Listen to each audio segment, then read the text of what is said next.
Okay, we're live. We're live. Hi, folks. We're back at it. We're literally between two succulents. My guest today is Lynette Noni. I'm your virtual bookseller, Megan Graves. Hi, Lynette. Thanks for joining us. Where Lynette is, she's in the tomorrow time, so she's a saint for joining us in the early morning in Australia.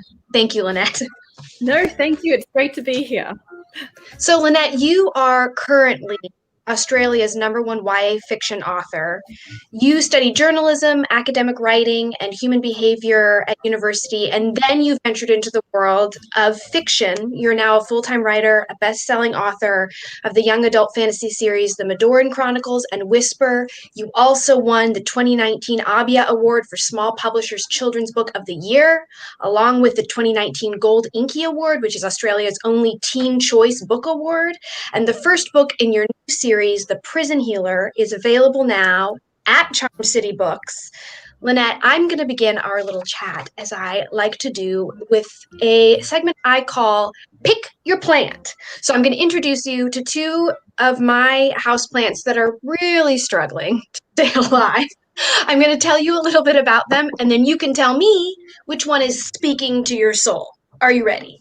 I'm ready. Okay.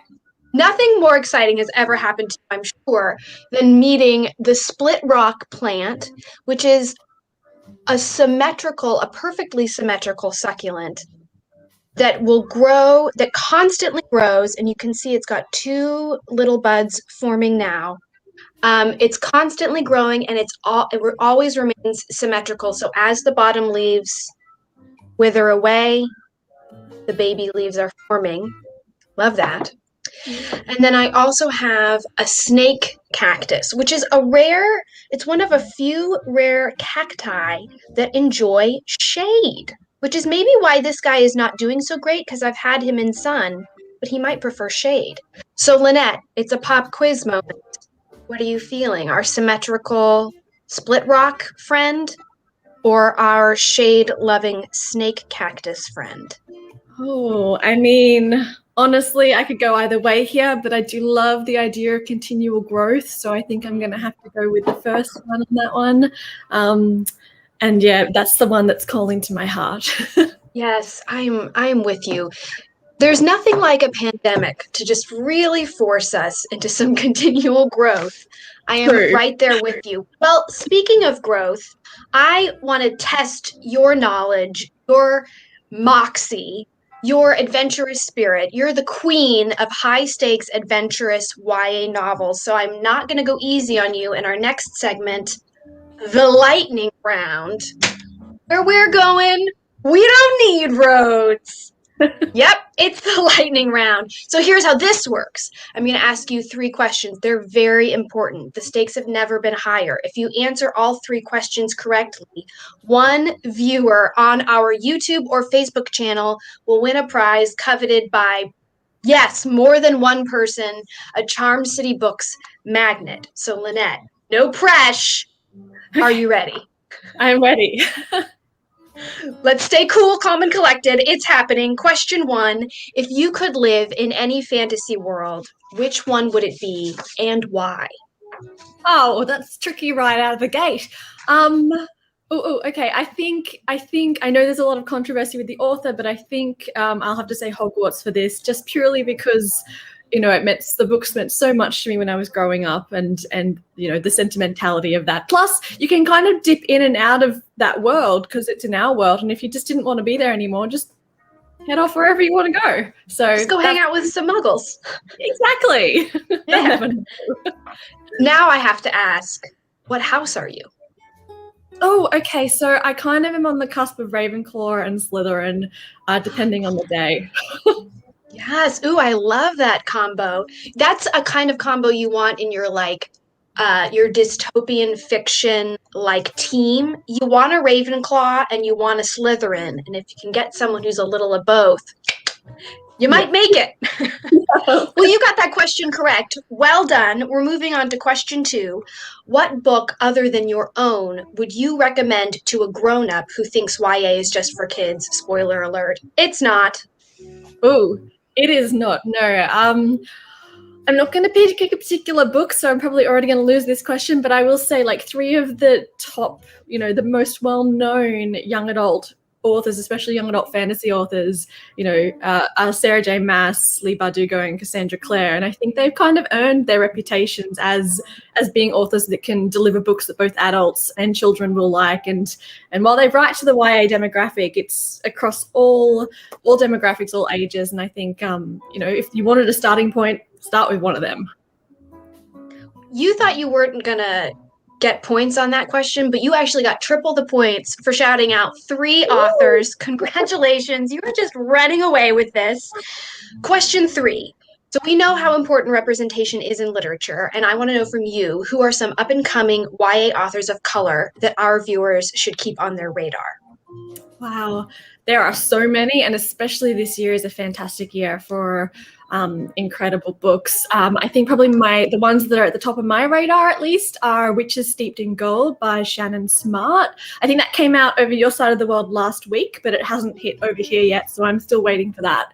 I'm also really looking forward to Beasts of Prey by Ayana Gray.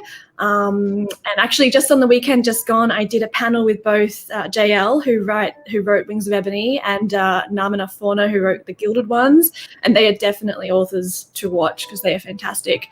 And I have to give a mention also as well. There's so many, I'm going to stop, but I have to also mention this isn't actually young adult, it's middle grade, but I read B.B. Alston's Amari and the Night Brothers recently, and it was just so good. So it's middle grade fantasy. It's kind of like, it sounds weird to say that there's like such a Men in Black kind of feels. I don't know, like really great. I can't wait for the second book in that. So I think these and so many others are really authors to watch, and I'm really looking forward to what they have coming out now and next.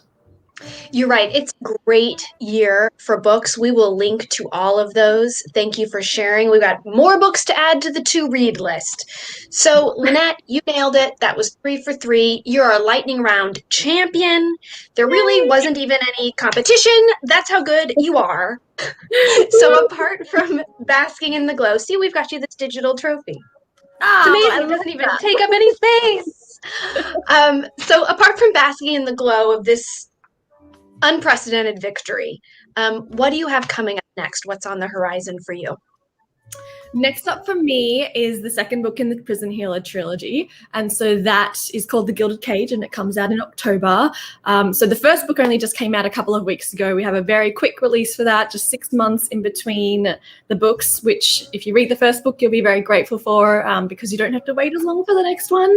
So I've just finished chugging away at the edits and everything of that, and it's done and dusted. And I'm now just about to enter the writing hobbit hole to write book 3. So that's my immediate future. Okay, I have to ask, is that a typical process for you, working that quickly, or is this for this series? This is for this series. I've had books come out 6 monthly before, but they've been different series. So I've been juggling my Medoran Chronicles and my Whisper series, but this is the first time I've had consecutive books in the one series come out so quickly. So very exciting, very terrifying, and I love the second book in that series so much. So I'm just kind of like watching the calendar for the days to tick by so we can get there. Counting down, crossing off the days. That's amazing. Well, thank you so much for taking some time out of your even busier schedule than I imagined to chat with us. Friends, Lynette Noni is a certified badass. She's the author of The Prison Healer, which you need to buy now so that you can buy The Gilded Cage in October. You can order it on termsbooks.com or pick it up in the store when you swing by. Lynette, thank you very much for defying the conventions of space and time and coming to us from tomorrow to talk to us. I really appreciate it. It's a gift. What can I say? It's my very own time machine. Praise be. We're so glad that you shared it with us. Folks, thank you for spending a little bit of your Monday evening with me. Enjoy the springtime weather. It's beautiful in Maryland right now. Encourage your friends and family to get vaccinated and pick up a new book. I recommend The Prison Healer by the one and only Lynette Noni. Bye, everybody. Thank you so much. Bye.